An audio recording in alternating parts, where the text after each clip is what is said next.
Then what advantage has the Jew? Or what is the value of circumcision? Much in every way. To begin with, the Jews were entrusted with the oracles of God. What if some were unfaithful? Does their faithlessness nullify the faithfulness of God? By no means.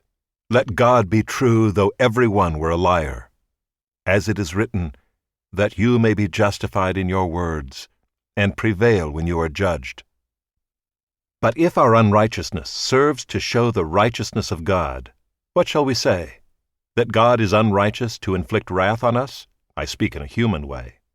By no means. For then how could God judge the world? But if through my lie God's truth abounds to his glory, why am I still being condemned as a sinner? And why not do evil that good may come, as some people slanderously charge us with saying? Their condemnation is just. What then? Are we Jews any better off?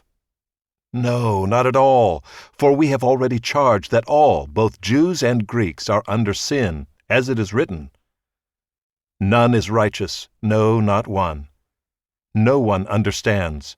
No one seeks for God. All have turned aside. Together they have become worthless. No one does good, not even one. Their throat is an open grave. They use their tongues to deceive. The venom of asps is under their lips. Their mouth is full of curses and bitterness. Their feet are swift to shed blood. In their paths are ruin and misery, and the way of peace they have not known. There is no fear of God before their eyes. Now we know that whatever the law says, it speaks to those who are under the law, so that every mouth may be stopped, and the whole world may be held accountable to God. For by works of the law no human being will be justified in his sight, since through the law comes knowledge of sin. But now the righteousness of God has been manifested apart from the law, although the law and the prophets bear witness to it. The righteousness of God through faith in Jesus Christ for all who believe. For there is no distinction.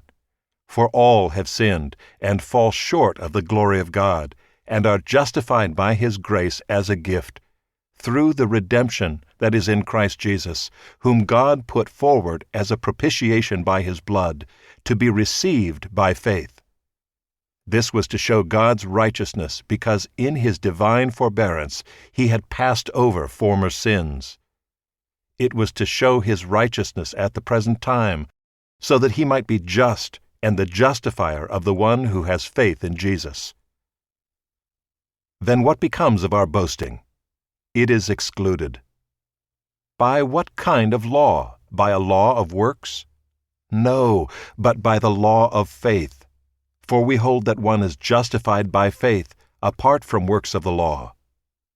Or is God the God of Jews only? Is he not the God of Gentiles also? Yes, of Gentiles also, since God is one, who will justify the circumcised by faith and the uncircumcised through faith. Do we then overthrow the law by this faith? By no means. On the contrary, we uphold the law.